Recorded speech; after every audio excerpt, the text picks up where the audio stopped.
Si os parece bien, arrancamos. Dic hola a tothom, dic benvinguts, bienvenidos. Espero y deseo que todos vosotros y vuestras familias os encontréis bien de salud en estos momentos todavía complicados. Daros las gracias por participar en este webinar del Club Català de Negocis. Sabemos que para muchos ahora es la hora de comer y aprovecháis para comentaros. Y antes que nada, os queremos pedir desde el club, porque queremos abrir y ser cuantos más mejor, saber en qué momentos van bien los webinars a la hora de organizarlos. Si os parece bien, en este horario que lo estamos haciendo habitualmente, que es a la 1 de la tarde en México, un poquito más tarde para los que estamos en Europa, o si preferiríais mejor pasarlo a primera hora, a las 8 de la mañana, hora del desayuno, o bien a última hora de México, sobre las 8, las 9 de la noche.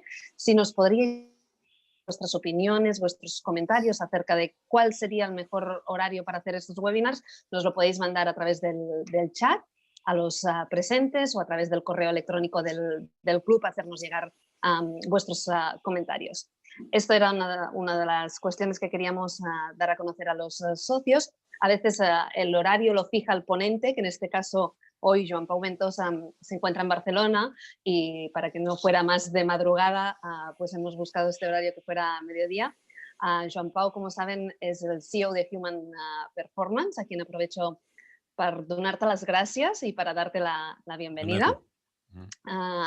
Con Joan Pau, a nivel personal, si me lo permiten, pues gracias a él entré en contacto, conocí al Club Catalán de Negocios, por lo tanto siempre le voy a estar agradecida, y lo destaco para darle las gracias públicamente y aparte también para decir que él es una persona con un amplio conocimiento de la comunidad mexicana y catalana que hay en Ciudad de México, con muchas conexiones. Estás muy bien conectado a nivel de su trabajo y de su sector. Y habíamos pensado que él sería el candidato ideal para hablarnos de los retos para este 2021 que estamos a punto de empezar, a falta de un mes y medio. Es un momento complicado, pero queríamos saber y conocer más sobre qué profesiones o cómo prepararnos para encarar, para afrontar este año. El título que nos propuso fue La que se avecina. A mí me vino en mente la serie, una serie con mucho lío, pero que siempre te acaba sacando una sonrisa, y esperamos a ver, Joan Pau, si avui nos sacas esta sonrisa en un momento así complicado también, o nos das buenas perspectivas. Pero antes que nada, como siempre, quiero saludar al Xavier Martorell, el president, com sabeu, del Club Català de Negocis, i dir-te, no sé com ho veus tu. Com lo ves, Xavier? Optimista, positiu?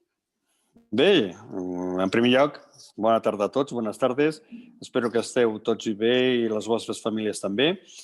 Y vivimos en una época de pandemia compleja, con nuevas realidades, nuevas posibilidades, y como dicen los chinos, el pictograma de crisis es el mismo pictograma que de oportunidad. Por tanto, yo creo que Joan Pau, que es un buen amigo, los conocíamos incluso antes de yo venir a México, él ya estaba aquí trabajando, repartiendo su conocimiento entre Barcelona y México. Y la verdad es que presentar a Joan Pau yo creo que necesita poco, porque los que lo conocemos sabemos que él se presenta solo, ¿no?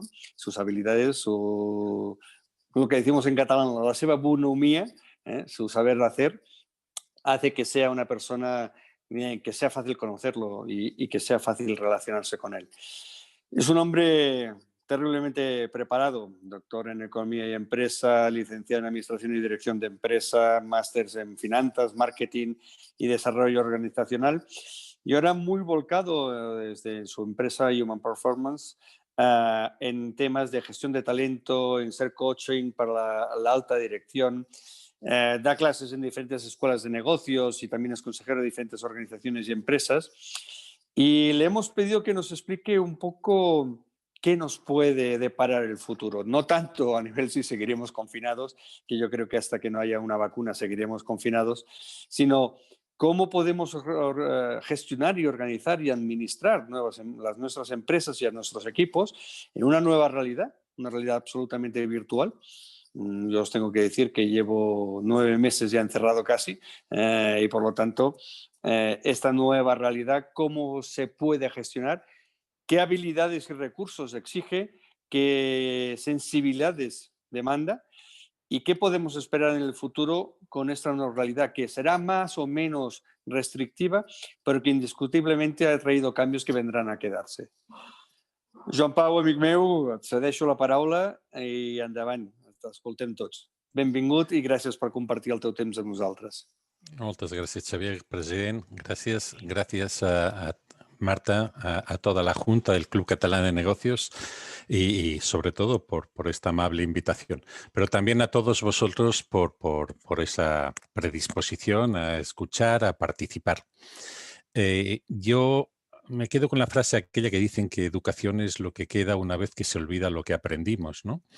Y efectivamente, en algún momento, como en casa no sabían qué hacer conmigo, me iban metiendo a estudiar y aprendí poco. Y una de las pocas cosas que aprendí fue a que los economistas realmente saben explicar lo que ha pasado, más que predecir lo que va a pasar en el futuro. Así pues, lo que yo voy a intentar es al responder a la pregunta que Marta decía, es decir, qué es lo que se nos avecina, pero sin muy poco contenido propio. Es más, quiero también agradecer a todos aquellos que les estoy pirateando sus ideas, a aquellos de los que he leído y que he sido capaz de absorber como una esponja, procesar algunas ideas y compartirlas hoy aquí con vosotros, ¿no? Dicen que copiar de un libro es un plagio y copiar de dos es creatividad. Así que consideremos esto como creativo, pero realmente hay muy poca cosa de autoría mía. Así pues, permitidme que os cuente un poco lo que es mi particular visión basada en lo que voy viendo. Voy configurando una opinión de lo que nos viene encima. Es decir, creo que veníamos de lo que era un mundo buca, que hace escasamente 2, 3 años decía lo que, buque. Hace 2 años aprendíamos a decir que esto era volatilidad, incertidumbre, complejidad y ambigüedad, y que hoy realmente ya estamos en algún momento en el que cuando estamos analizando letra a letra de este acrónimo, de la V de volatilidad, queremos entender un poco más y rascar y preguntarnos qué significa esto de volatilidad. Y volatilidad, cuando nos referimos a ellos, es la dinámica del cambio continuo y constante, que viene a producirse y que se produce a gran velocidad. Y lo que hace es convertir el entorno empresarial en inestable. Por lo tanto, la volatilidad se caracteriza por esa gran velocidad y sobre todo por la inestabilidad que se deriva. Y para ello las organizaciones tenemos poca cosa a hacer, muy poca cosa. Por eso cada vez más se está enfocando y sustituyendo esa V de volatilidad por una visión, con una correcta visión de futuro. Significa foco y compromiso con los resultados que esperamos. Pero y algunos de los síntomas que nos hacen ver por qué estamos en un mundo volátil es muy, muy sencillo. Es decir, el primero es que el ritmo de cambio es más rápido que nuestra capacidad para seguirlo, como cuando íbamos en bicicleta. Vamos muy rápido y que aparecen cuando vamos más rápido, somos más conscientes de las cosas que nos aparecen en mitad del camino. Por lo tanto, nos exige también procesos de decisión más ágiles. Y esos cambios que van apareciendo suelen ser imprevistos y nos exigen acciones urgentes. Con consecuencia de todo esto, de esta velocidad, de esta necesidad de agilidad en la toma de decisiones y sobre todo esta aparición súbita de imprevistos, es que al final todo chirría, todos se resienten. Fijaros que hablamos de la volatilidad se corrige con visión, pero tenemos la estrategia está cambiando, debe cambiar. En consecuencia, la cultura de las organizaciones también debe cambiar para dar respuesta a esa estrategia. Y las estructuras organizacionales ya están que crujen todas. Por lo tanto, Lo que deberíamos tener claro es, como y haciendo honor a aquel piloto de Fórmula 1 que fue tan famoso, Mario Andretti, es que decía que si crees que todo está bajo control es que manejas demasiado despacio. En un entorno buca, si realmente estamos hablando de volatilidad, es que esto va a una velocidad que es como el chino aquel de los platillos que los intenta mantener todos, ¿no? Sin embargo, cuando hablamos de incertidumbre, lo que estamos haciendo es vincularlo con un aumento de situaciones imprevistas. Aparecen muchas más acciones imprevistas por el medio. Y por lo tanto, esto tiene una consecuencia de una falta de predictibilidad de los acontecimientos, de esas sorpresas que aparecen en el mercado a golpe de titular y la incapacidad del ser humano, del directivo, en controlar y entender todas las variables que explican los porqués de las cosas. Y esto nos afecta ¿cómo? Pues que a la hora de tomar decisiones o de elaborar modelos de negocio se nos complica mucho, ¿no? Decía ayer Dave Ulrich, que estaba hablando en una entrevista que le hacían en España, decía, ¿cómo podemos demostrar? Decía él, nos toca abrazar a la incertidumbre. Ya que no somos capaces de dominarla, aprendemos a gestionarla y abracémosla. Y ponía un par de ejemplos que decía, ¿cómo puedo yo ayudar simultáneamente a la empresa y al trabajador? Eso es incertidumbre pura. Es decir, es básicamente dos objetivos en uno. O cómo me puedo centrar yo en obtener beneficios y al mismo tiempo poder invertir mañana en mi organización, ¿no? Todo eso son consecuencias de esta incertidumbre que siempre viene manifestada a través de una serie de señales, como por ejemplo que cada vez es más difícil saber qué es lo que ocurre o que tenemos que decidir o actuar con información incompleta. ¿Mm?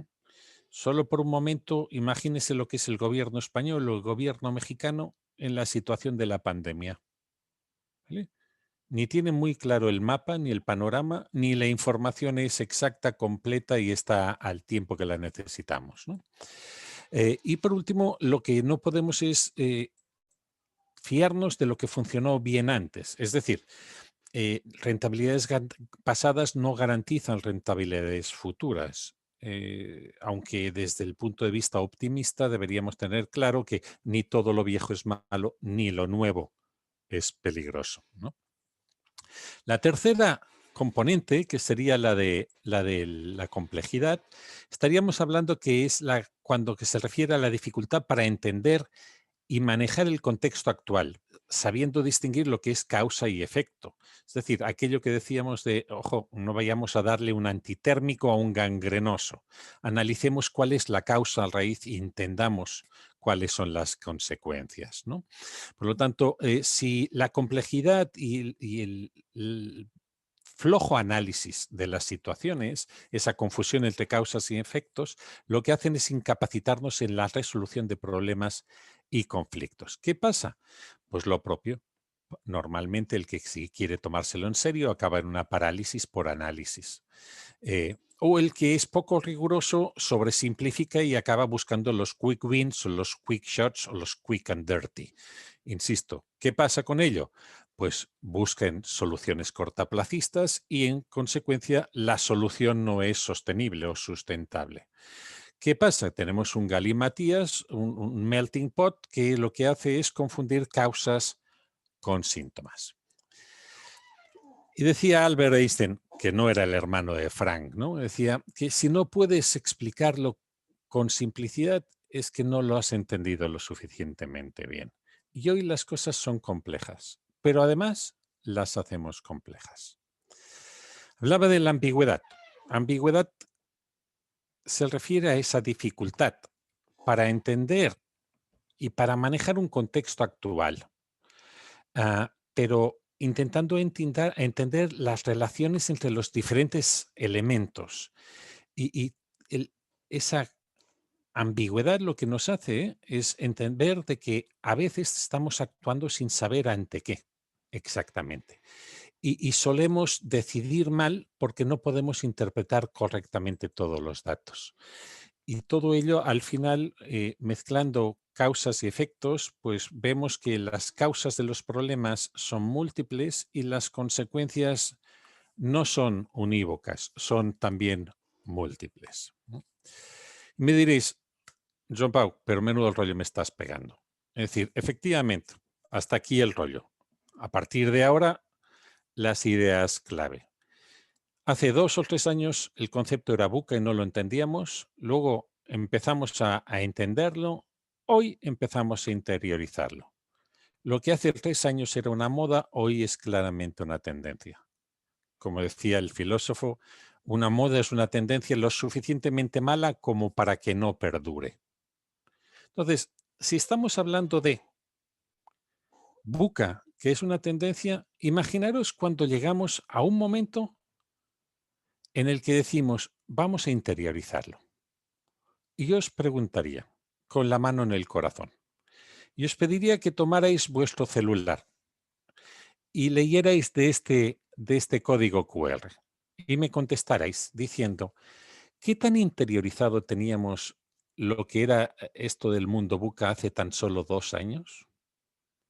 Y de cara al 2021, ¿qué tan VUCA nos lo imaginamos?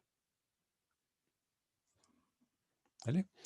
Con el móvil, por favor, con el celular, tomando foto del código QR, y me gustaría ver un poco por el momento cuál es vuestro estado de opinión.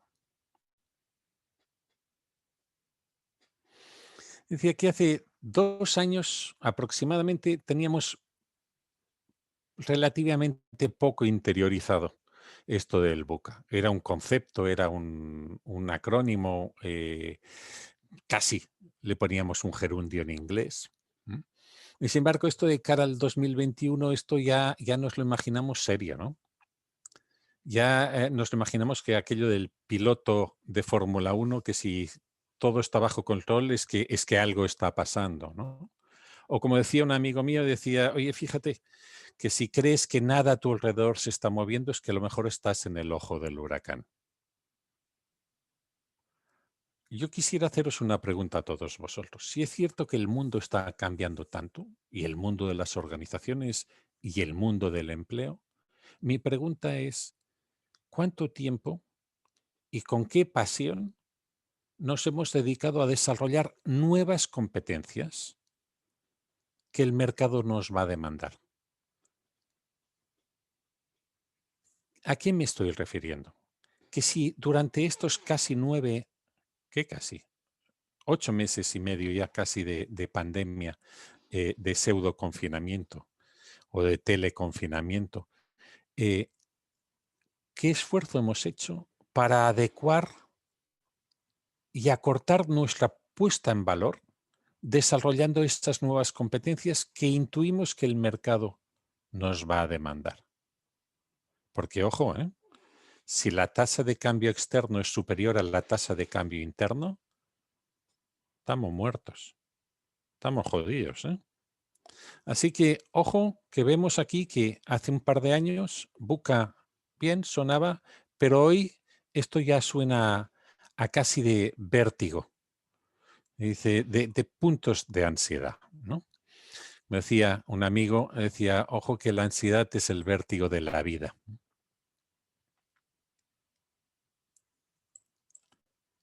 Bien, sigamos, si os parece.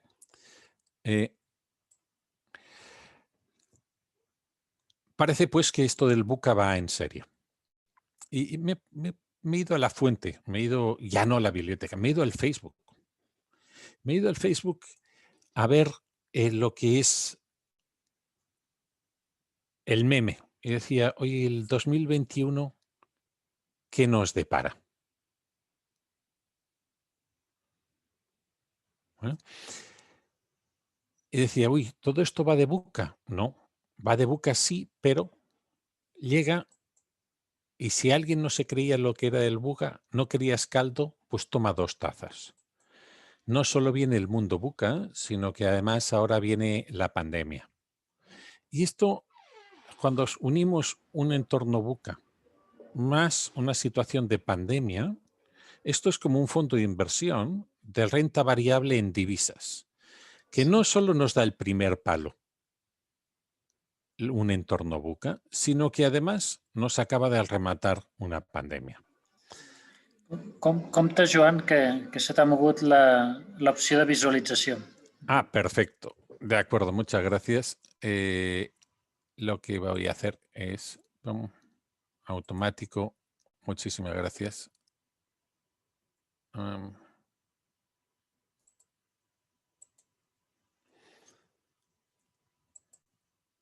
¿Sí? ¿Mejor ahora? Ara fantàstic. Vale, Está perfecto. Fantàstic. Muy bien. Muchas gracias. Disculpas. Decía, datos de la situación de la pandemia del pasado domingo. Yo lo que quisiera es haceros ver datos, por ejemplo, 54 millones de diagnosticados infectados a nivel global. Datos oficiales. 37 millones de recuperados. Y decía esto, complejidad. Decía Winston Churchill en la Segunda Guerra Mundial en el campo de batalla, les decía a sus generales, a mí me hablan claro que yo de esto no entiendo. Díganme, ¿vamos ganando o vamos perdiendo? Y yo digo que cuando tenemos 54 millones de infectados y solo el 37 de recuperados, es que vamos perdiendo. Y cuando veo que el número de fallecidos, de defunciones oficial, es de 1.319.274 y hay 100.000 en México y lo extrapolo a la población mundial, me salen 6 millones de muertos. Cuando tomo los de Estados Unidos, los 250.000, me salen 7 millones y medio. O cuando tomo los de España, Francia, Italia, Reino Unido, me salen entre 6 y 7 millones y medio. Entonces, ojo, ¿tenemos datos ciertos? Aquello que hablábamos de la incertidumbre. Cuando hablo de si tenemos datos ciertos, me estoy refiriendo a realmente qué está pasando. Porque estamos hablando mucho de la vacuna de la Moderna o de Pfizer, pero ¿os acordáis que hace 6 semanas Rusia dijo que ya tenía la vacuna? ¿Qué pasa? ¿Que además ya no nos lo hemos creído, que esa vacuna puede ser buena? ¿Es que no nos creemos de la información? Llega un momento que estamos manejando datos que ya ni nos los creemos y las tomas de decisiones pueden ser confusas o incluso equivocadas, ¿no? Pero veamos por un momento lo que significa esto en términos de situación de caída en el segundo trimestre en lo que es el comercio a nivel global. Aparentemente, el segundo trimestre de este año, como consecuencia de la pandemia, el comercio mundial cayó en casi entre un 25 y un 30%. Si esto hubiera sido una guerra mundial de carácter económico, probablemente no hubiera tenido tanto impacto. Esta pandemia va a dejar más de 10 millones de defunciones, pero va a dejar por encima de 300 millones de desempleados en el planeta. Esto a nivel macroeconómico. Pero si hablamos por un momento de lo que es ya más incertidumbre, veamos datos del Banco Mundial. Sobre México, por ejemplo, principio del año. Alguno decía que iba a crecer México un 4%. Otros decían que tan solo un 2%. El Banco Mundial decía que entre 1.5 y 2%. A finales del segundo trimestre, la caída era de casi el 8%. Y hoy ya se está hablando de entre un 11 a un 12 como previsiones. Por tanto, a medida que pasa, esa ambigüedad, esa incertidumbre en los datos, en la información que recibimos, nos hace que cambiemos completamente y que erremos en la mayoría de las decisiones. Pero veamos también, por ejemplo, por un momento, datos del Índice de Desarrollo Humano, un indicador que maneja la ONU directamente, que no deja de ser un algoritmo alrededor de 3 grandes grupos de variables. Uno, esperanza de vida, educación ponderada y tercero, PIB per cápita, el Producto Interior Bruto. Fijaros que las conclusiones son que como consecuencia de esta pandemia vamos a morir antes, como esperanza de vida, se va a resentir. Vamos a ser más pobres y al mismo tiempo menos cultos. Y sin embargo, ese entorno VUCA nos está exigiendo una upskilling o reskilling, ¿no? Tomé esta foto porque me parecía muy interesante. Decía, ¿qué es lo que ha pasado realmente? Que hemos cerrado parcialmente lo que era este planeta. Y lo único que hemos hecho ha sido hincharlo a través de una economía globalizada y en el momento que esto ha tenido que volver en un planteamiento más endogámico, se ha resentido todo. Han crujido todas las costuras. Pero veamos todo esto lo que pasa en el planeta. Veamos un poco lo que pasa en el mundo del trabajo, si os parece bien. Mundo del trabajo. Y os recomiendo el libro de La vida de los 100 años de Gratton y Scott. Dice literalmente que en función de la edad que tenemos probabilidad de tener mayor esperanza de vida. Yo que tengo 14 y 16, teóricamente los de mi generación, los de los 60, la década de los 60, aparentemente más de la mitad viviremos o vivirán por encima de los 90 años. ¿Pero en qué se traduce todo eso? Se traduce en algo muy claro, que obviamente la edad de jubilación será superior.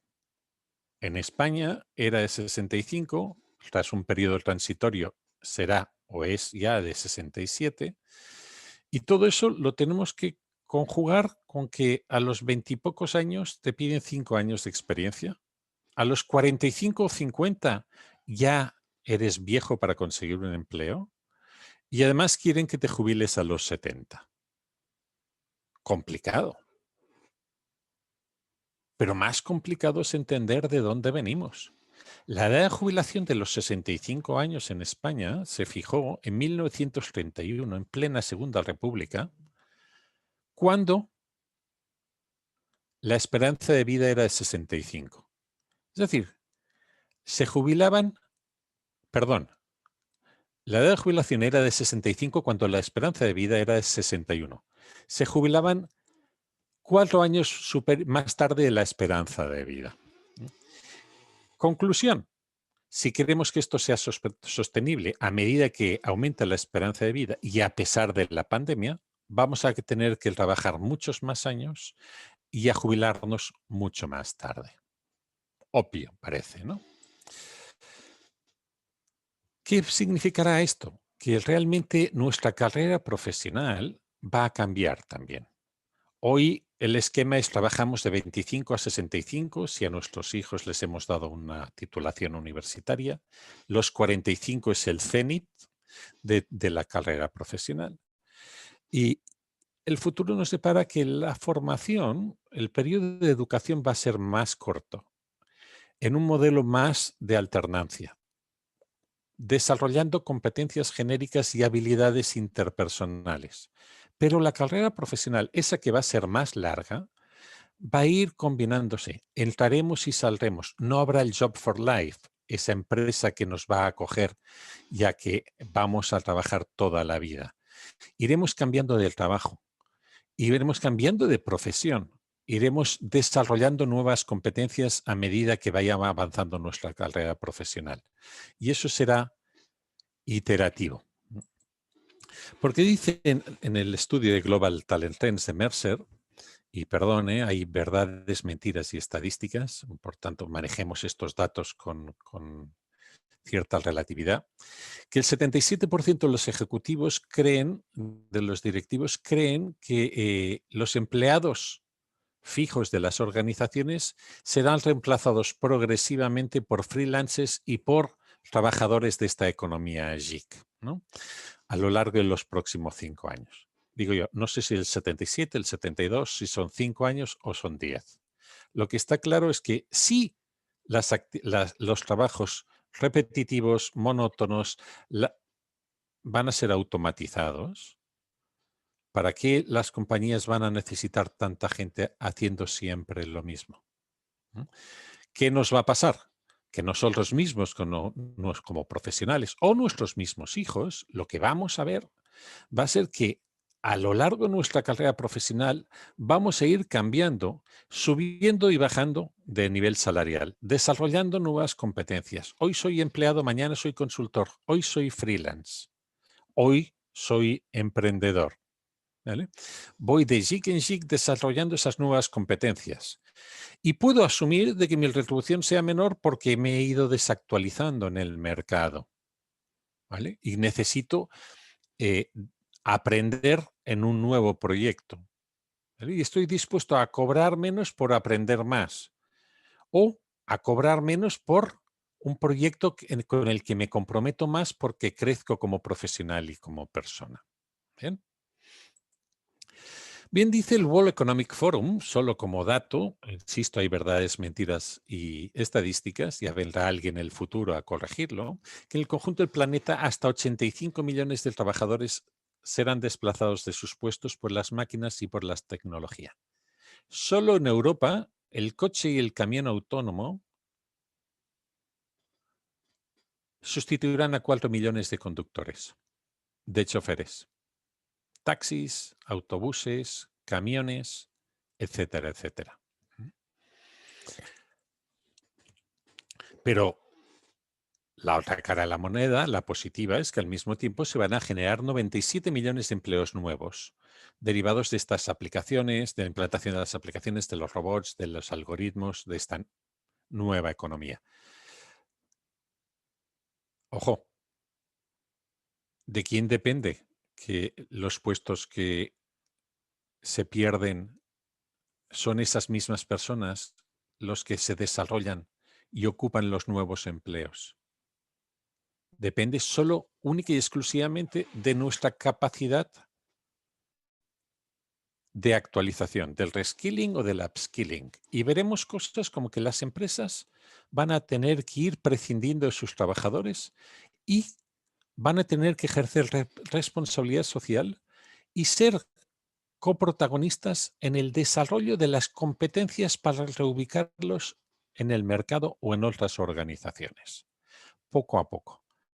Insisto, si yo no soy protagonista en mi propio desarrollo y mi empleo es uno de los que desaparece, ¿cómo voy a ser capaz de ocupar un empleo nuevo derivado de la implantación de aplicaciones, robots y algoritmos? Todo aquel que esté en tareas repetitivas, que no tenga un nivel de madurez o un mentor que lo motive para desarrollar sus competencias, va a quedar fuera del sistema. Vamos a perder gente, no ya en la economía informal.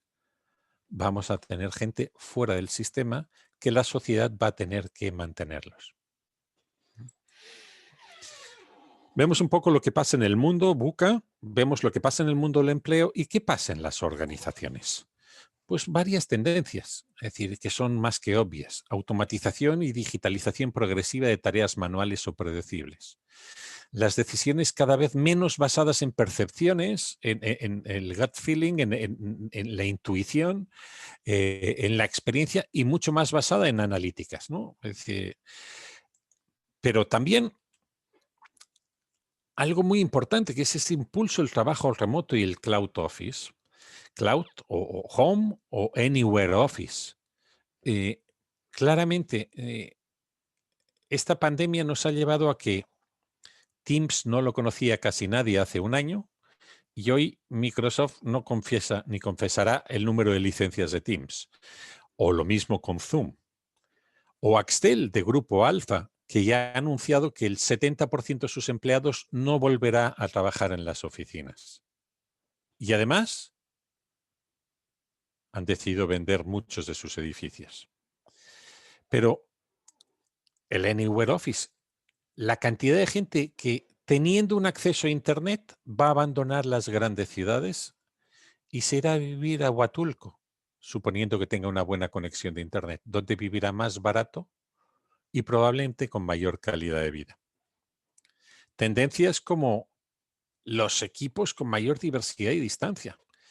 Diversidad y distancia ¿de qué tipo? No solo hablo diversidad generacional o de género. Estoy hablando de diversidad cultural. Estoy hablando de diversidad laboral. Los equipos de proyecto, permítanme un ejemplo. FEMSA, hace pocos años compró la operación de Coca-Cola en Filipinas. 22.000 empleados repartidos en 7.000 islas. Con una cultura distinta, en un idioma diferente y a 14 horas de distancia. Imagínense cómo debe ser trabajar en equipo con esa gente. Vamos a tener proveedores, freelancers, vamos a tener colaboradores de la misma compañía en diferente país, en diferente franja horaria, en diferente cultura, trabajando con diferente idioma. Todo eso lo vamos a ir viviendo. Otra de las tendencias es cada vez esa mayor importancia de la ética de la empresa como lugar saludable. Hablamos de la salud. Aparecen ya normas como está la NOM 035, entornos organizacionalmente favorables. Pero ya aparecen cargos y estudios. Harvard Business Review habla de 21 nuevas funciones en recursos humanos para dentro de 10 años. Y ya está hablando de el Chief Happiness Officer, el responsable de la felicidad en la compañía, o del wellness, de la salud física y psicológica. Cada vez más las empresas, si quieren resultados sustentables, a ver, no nos engañemos, vacas contentas dan más leche. A las vacas les ponen música cuando las ordeñan porque producen más. Empleados contentos logran clientes satisfechos. Por lo tanto, cuanto más una organización se preocupe y entienda que los resultados de la compañía los vienen explicados en buena parte por los colaboradores y, sobre todo, la sustentabilidad de los mismos están en función de cómo gestionamos las personas, eso lo están empezando a hacer. ¿Por qué? Porque el liderazgo, los líderes de las compañías empiezan a abrir los ojos y a entender que la parte de la ética y la parte de la salud es importante. Por un momento, tanto cambio en las organizaciones, esta transformación digital. Yo os animaría a que pensarais un momento y en vuestra organización, ¿quién ha liderado? ¿Quién está liderando esta transformación digital? Estamos hablando del CEO, el director de recursos humanos, el director de sistemas. No toméis el celular porque este código QR no funciona. Es simplemente una provocación. Es decir, que realmente el que más ha hecho por la transformación digital en las compañías ha sido el COVID. Las compañías no confiaban en el trabajo, en el home office. Y ha sido el COVID, a la fuerza ahorcan, el que ha generado el contexto que ha permitido que muchísima gente esté trabajando desde casa, manteniendo los mismos niveles de productividad y haciendo tomar conciencia a los líderes empresariales de que hay que bajarle 2 rayitas al control y empezar a confiar más. Pero solo una reflexión. ¿Os habéis preguntado por un momento qué hubiera pasado en este confinamiento y durante esta pandemia si además, en lugar de un VUCA y una pandemia, hubiéramos tenido una pandemia, un virus y además una caída de Internet? Muy probablemente el mundo no estaría parcialmente o temporalmente cerrado, sino que el mundo estaría caído. ¿Qué estaría pasando hoy si no tuviéramos Internet? Bien, al final dice el mismo World Economic Forum que lo que hubiera ocurrido en una década en temas laborales acabará sucediendo en pocos meses o en escasos años. En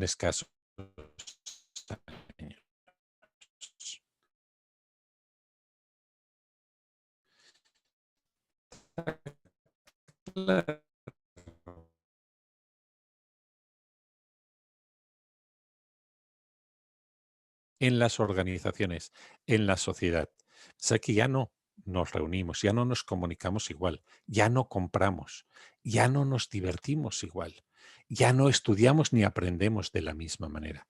Esto nos lo han cambiado. Le han dado la vuelta al calcetín. Bien, así pues el teletrabajo lo que ha hecho ha sido cambiar las reglas de juego. Y todo esto que estoy hablando de hay que comunicar de manera diferente, liderar, tomar decisiones de manera diferente, colaborar incluso de manera distinta, todo eso cambia radicalmente el rol del líder. Y ya no es el líder del futuro, el líder digital. Todo eso ya no son tendencias, todo eso ya es realidad y lo tenemos desde ya mismo. Bien, por ir acelerando un poco y no dedicarle demasiado tiempo. Dicen que consejos vendo y para mí no tengo. Y me quedo con una frase del ingeniero Slim que decía que esta no es una era de cambios, sino que es un cambio de era. Y fruto de lo que he ido escuchando, he ido haciendo mi lista de lo que yo sugeriría, con la esperanza de que os sea de utilidad. Primero le escuché a un CEO de una empresa del sector automotriz y me decía, yo lo que espero es que os identificáis con el producto, que penséis que un líder es un coche, pero un coche de los de verdad. Y lo que quiero es que tengáis esas luces altas y luces bajas. Que no os confundáis como cuando ibais en bicicleta, que si miráis siempre a la rueda de delante, no veréis el hoyo y caeréis. Que si vais en coche y vais con luces cortas o bajas, como son en México, a las 10 de la noche en la primera curva vais a salir de la carretera. Por lo tanto, hay que ir alternando lo que es ese futuro, esa visión, esa nueva visión, con lo que es la gestión impecable del día a día. Segundo, espero aceleración de vosotros como líderes. Aceleración para adaptarnos a ese cambio. Esa transformación que se convierta en realidad lo antes posible. Espero un buen motor para generar la potencia necesaria para convertir esos procesos de transformación en resultados, en velocidad. Que tengáis en cuenta las llantas, estar permanentemente en contacto con el piso, con la realidad, que no nos escapemos, que no patinemos. Y por último, que nos sintamos cómodos y altamente comprometidos con el proceso de cambio en el que estamos. En formato de 10 mandamientos. El primero consejo que yo os recomendaría, haciendo míos, es que debemos contar con estrategias escalables y adaptables. Es decir, ya no sirve el café para todos. Ya no hay el antibiótico de amplio espectro. Tenemos que ser capaces de pensar en adecuar soluciones a necesidades específicas. La segunda es tener el valor añadido como obsesión. Ese mundo temporalmente cerrado lo que ha llevado es a que automáticamente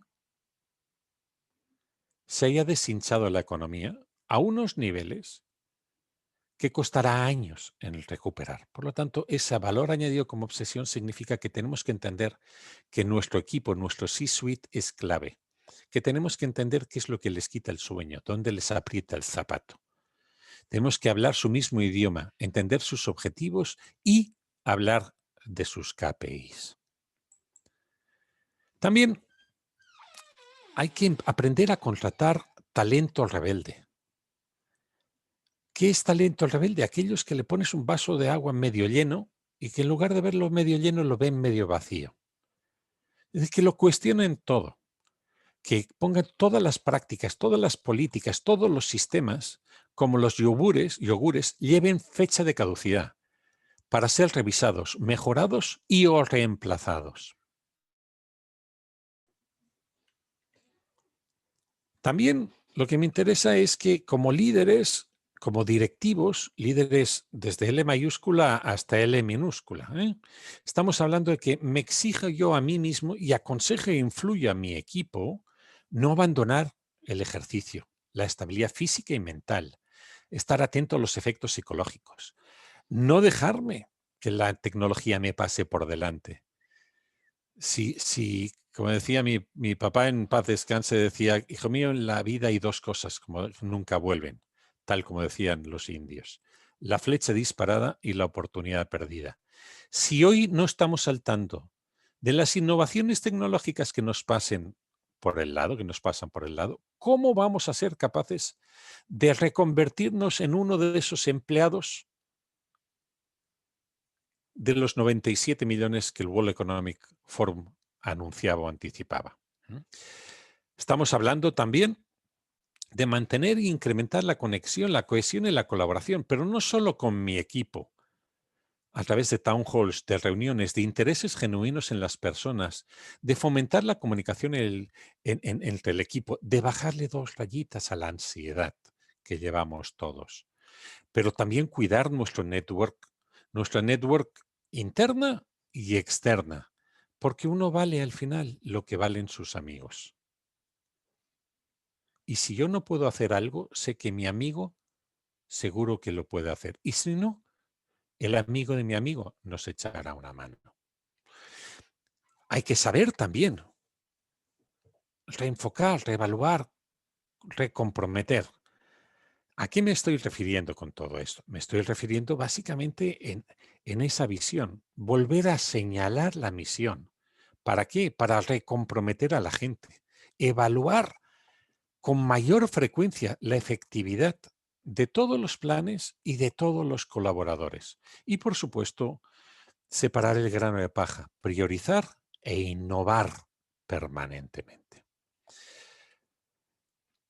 ¿Qué es lo que se espera de nosotros? De nosotros se espera básicamente que lideremos con realismo, con los pies en el suelo, pero con la cabeza en las nubes, con una actitud positiva, que seamos ejemplo, que la gente que está en sus casas, que la gente que está sola, que han estado mordiendo las patas de las mesas y de las sillas, han estado arañando las paredes como si fueran gatos, está sola, está desorientada y que lo que necesita es que el líder muestre el camino, que puedan tener un espejo del cual emular comportamientos.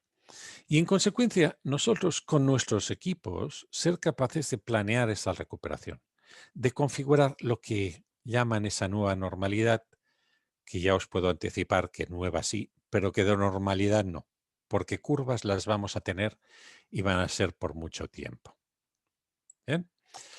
Ya por acabar y no dedicarle más tiempo ni quitaros más, y por si queréis que dediquemos algo de coloquio, he hablado de 3 libros, o quiero hablar de 3 libros que me han ayudado a preparar esta presentación.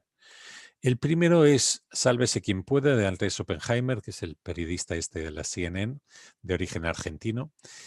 Tiene varios libros, es el de cuentos chinos y demás. Este particularmente está dedicado a analizar las principales profesiones. Analiza el contador, el auditor, el médico, el abogado, el de restauración, etcétera, etcétera. Y está analizando con hechos reales los cambios que ya se están produciendo y que transformarán todas esas profesiones. La verdad, para leerlo, que es muy ameno, pónganse el cinturón de seguridad, por favor, porque como digo, vienen curvas. El de talento rebelde, si les interesa más el mundo de recursos humanos, ¿cómo es el talento nuevo? Ese shock cultural, esa gente que vamos a tener que incorporar y que va a ser incómoda en las organizaciones, pero que necesitamos ese revulsivo. Y por último, el de Linda Gratton y Andrew Scott, el de La vida de los 100 años, que he estado utilizando alguno de sus gráficos. Os los recomiendo y que seguro que lo pasaréis bien. Y ya por último, antes de abrir algo de turno de preguntas y respuestas, si es que os interesa, me gustaría haceros a mí la última pregunta. Ahora sí, con el celular en la mano, por favor, apuntarle a este código QR. ¿eh? Y contestad con un adjetivo, con un nombre de una emoción. ¿No? ¿Con qué actitud, con qué emoción enfrentamos este próximo futuro? Porque es así como nos ven nuestros hijos, nuestros colaboradores, nuestros amigos. Y somos nosotros, en base a esa actitud y cómo prediquemos con el ejemplo, los que empezaremos a ser los motores del cambio que esta sociedad y nuestras organizaciones necesitan. Por favor, si os parece, echamos esto al QR y miramos resultados. Està molt bé, Joan Pau. Con optimismo, ¿no? Te diría yo. No puedo hacer el QR, pero con mucho optimismo, aunque con algunos de los datos que has dado, algunas de las informaciones que has dado, como que esta pandemia deja 300 millones de desempleados. Dejará. Que no me voy a... Dejará. Que no me voy a poder jubilar hasta los 72 años mirando la gráfica de mi generación. Claro, a veces es difícil el optimismo, ¿no? con estos datos, pero bueno, vamos a ponerle, ¿no?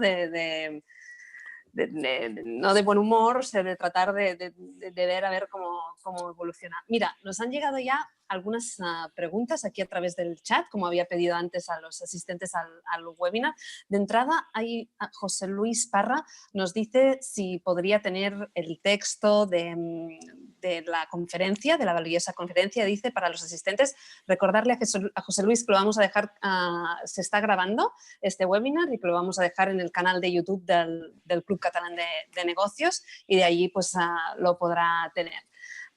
Empiezo con una de las preguntas que nos deja Perdóname, Jaume. Marta, Sí. discúlpame.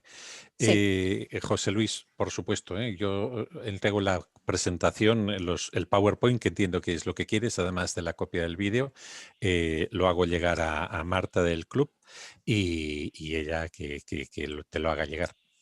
Si es tan amable, por favor. Muchas gracias. Pues sí, así lo haremos y haremos llegar a todos, con tu permiso, ¿no? el texto.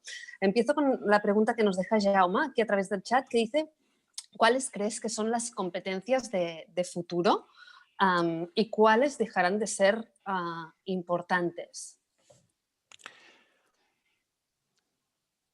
Yo tengo clara una de competencia de futuro y discutida con colegas. Con lo cual hay una buena noticia. Marta, dicen que un pesimista es un optimista bien informado, ¿no? Pero yo diría lo siguiente. Diría que la competencia que realmente veo es la de Learning Agility. La agilidad y la flexibilidad para aprender. Es decir, es esa capacidad de aprender aquello que no sé y de encontrar soluciones, de aprender aquello que necesito para encontrar soluciones por mi cuenta ante el reto. Es decir, hacer frente a la adversidad a través de lo que es el aprendizaje, ¿no? Ese para mí es uno. La mala noticia es que no sé cómo se desarrolla. Creo que la vida, recuerdo, dice que volviendo a recordar a papá, decía, hijo mío, que la vida te traiga muchos retos y toda la capacidad como para superarlos, porque te hará fuerte. Yo creo que para desarrollar la Learning Agility, si algo tenemos, es que hacer frente a muchos retos, a mucha adversidad, a muchas situaciones complejas. Ok. Perfecto. Hay otra de las preguntas, que es la fórmula Joan Fàbrega. Dice, ¿cómo visiona Joan Pau el futuro de la gestión de recursos humanos en las organizaciones? Wow. Yo creo que la fuerza ahorca. Si el recursos humanos no se transforma, muere como tal.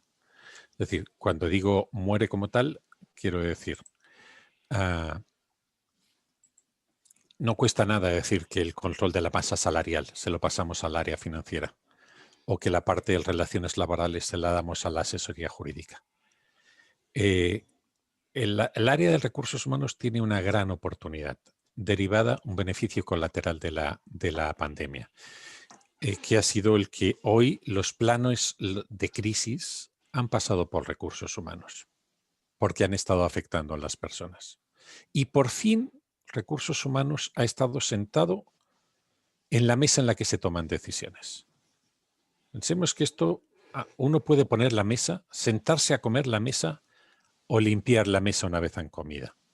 Por fin recursos humanos se ha podido sentar a la hora de tomar decisiones. Ahora solo hace falta mantener esa silla. ¿Cómo? Preocupándose, ¿por qué?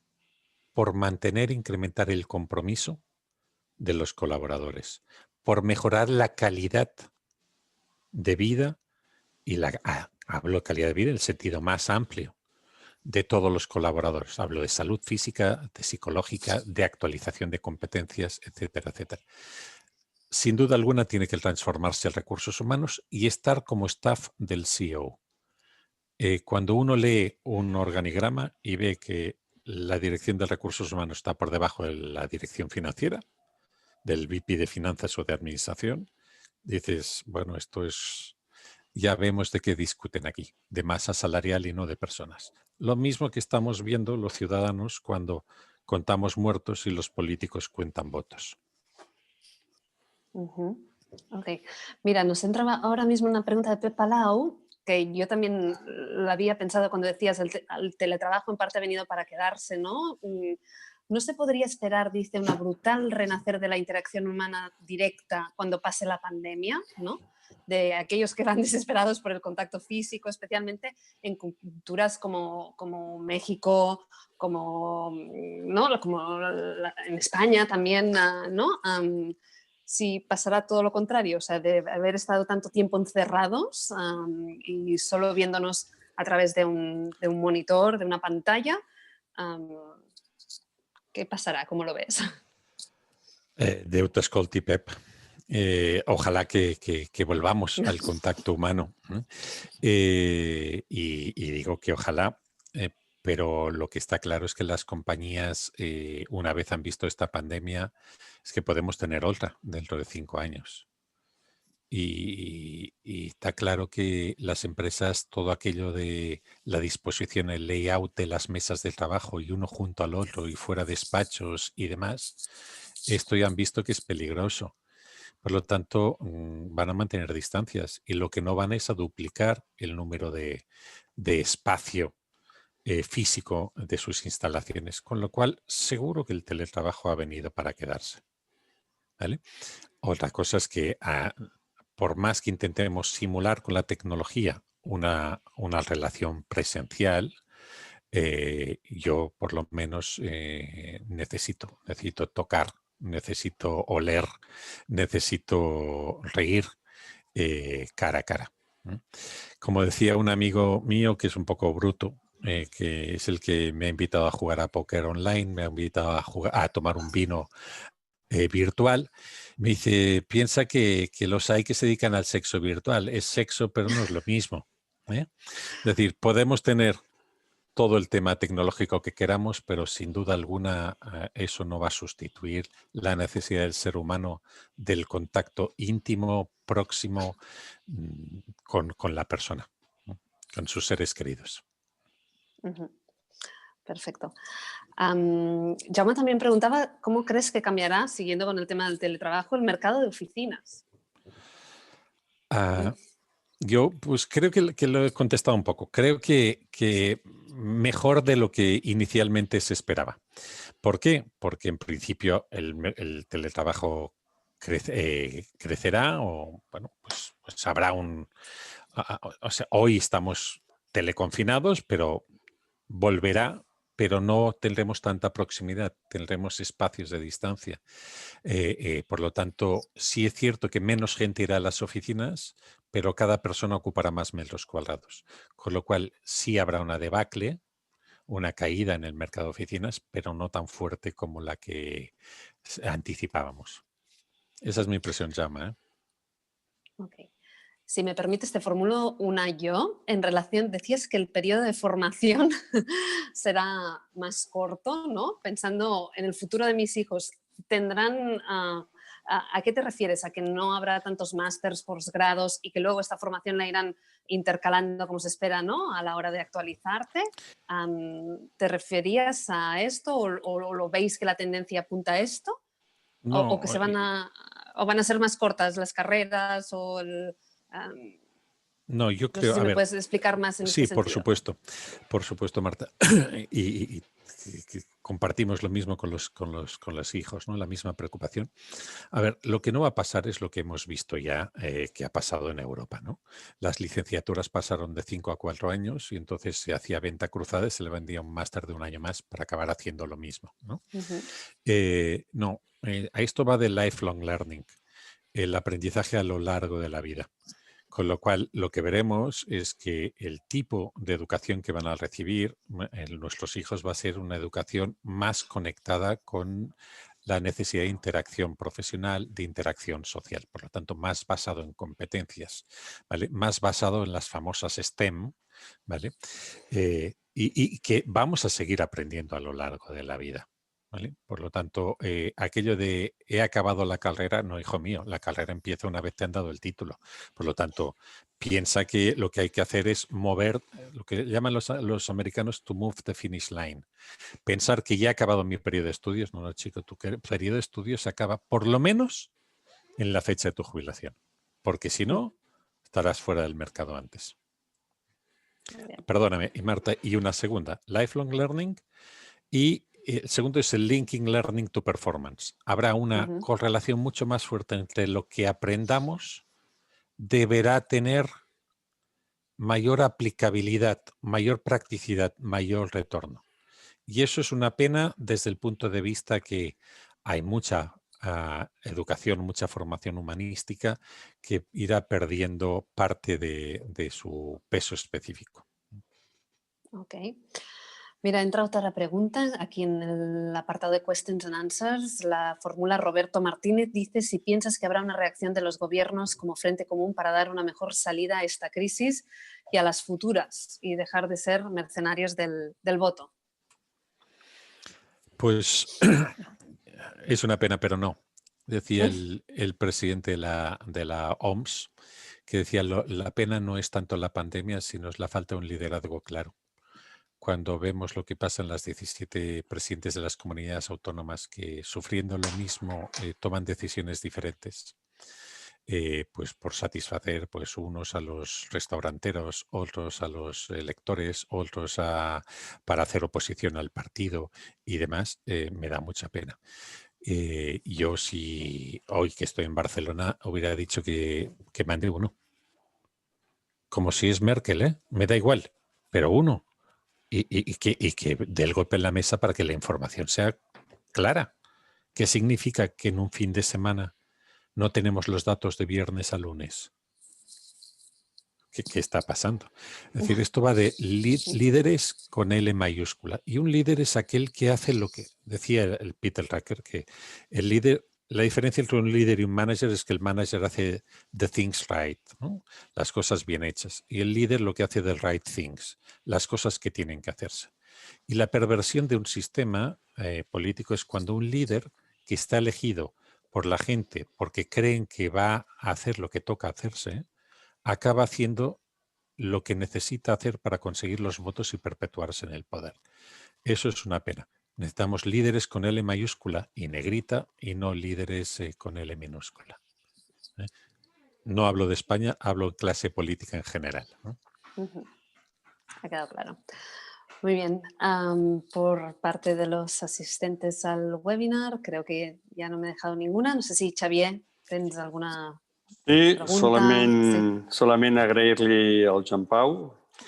Perdó. Mira, Ja tinc aquí està la bé. meva fan. Una de Perdó, les dues. Perdó, una de les dues. Disculpeu-me. No, muy bien, muy bien. Y creo que es importante, has dicho muchas cosas, Joan Pau, creo que todas muy acertadas. Y creo que hay tres elementos clave. Una es cuando Pau deia nos volveremos a encontrar y el ansia de tener relación humana, sí, pero cada vez más, yo tengo hijos adolescentes, bueno, ya no tan adolescentes, 20, 18, y asumen que su vida es su computadora, su iPad, su teléfono, su habitación, su espacio, su momento, el cómo y el cuándo. Y por lo tanto, tengo una cierta preocupación por el futuro en cuanto a cómo los jóvenes van a recuperar ese contacto humano y relación personal, ¿no? Creo que otra palabra clave de cara al futuro es resiliencia. El convertir la adversidad en una oportunidad y en algo que te fortalece más y te permite superar la situación. Y luego un tema muy interesante que lo has dicho.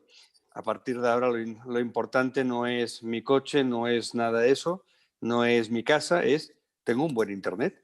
Porque si no tengo un buen internet, mis condiciones laborales van a empeorar. Y eso va a llevar a una relación, yo creo que a un nuevo mundo de legislaciones, de qué se tiene que dar a los trabajadores, qué se tiene que garantizar, qué van a pagar las empresas, cosas que ya se están moviendo en Brasil, Argentina, España, en Alemania, pero se están moviendo también en México, de que si me envías al homework, ¿qué me vas a dar, no? Hay empresas que ya están pagando mesas, sillas, tiempo de luz, tiempo de internet, etcétera, etcétera. Por tanto, Xavi, solo una pregunta. ¿Cómo transformará la legislación laboral? Si yo estoy teletrabajando y tengo un accidente resbalando en la ducha, ¿será un accidente de trabajo in itinere o no? Sí, claro. Y otro tema que está ahí. Depende de lo que estabas pensando, ¿no? Ya, claro. En el momento que estabas yendo, si era a comer o estabas incorporándote en una cosa. Y otro tema que nos llevará indiscutiblemente es, esa relación laboral completamente diferenciada. Esto ha venido a quedarse. Se quedará con la posibilidad, cuando se normalice, de salir y tener una actividad social más normalizada. Pero como mi propia empresa ya nos lo ha dicho, esto ha venido a quedarse y aquí nadie va a volver a trabajar todos los días a la oficina. Es una nueva realidad, es la realidad que se viene a quedar, que ya está aquí implementada y que por lo tanto, como bien dices en toda tu explicación, va a cambiar todas las relaciones laborales, va a cambiar todas las condiciones de liderazgo y va a cambiar todos los elementos de motivación y seguimiento laboral. Un gran reto que hay que tomarlo con ilusión y con eso, como un reto que es, ¿no? Porque esto no va a cambiar. Y no es malo, simplemente és diferent. Joan Pau, moltíssimes gràcies. Gràcies pel teu temps, gràcies per la teva dedicació, gràcies per treure-li temps als teus fills i ja saps, és casa teva. Moltes gràcies, gràcies a tots vosaltres. Un placer. Gràcies. I con Dios. Gràcies, Joan Pau. Una abraçada i mantenim informats els socis del club per les properes trobades. Estem treballant amb el tema i, com us deia, nos pueden hacer llegar eso, en qué horario prefieren los webinars, si a primera hora de la mañana, si por la tarde o mantenerlo en este horario como solemos hacer. Y añadir que estamos planificando nuestra cena de Navidad virtual. También, virtual.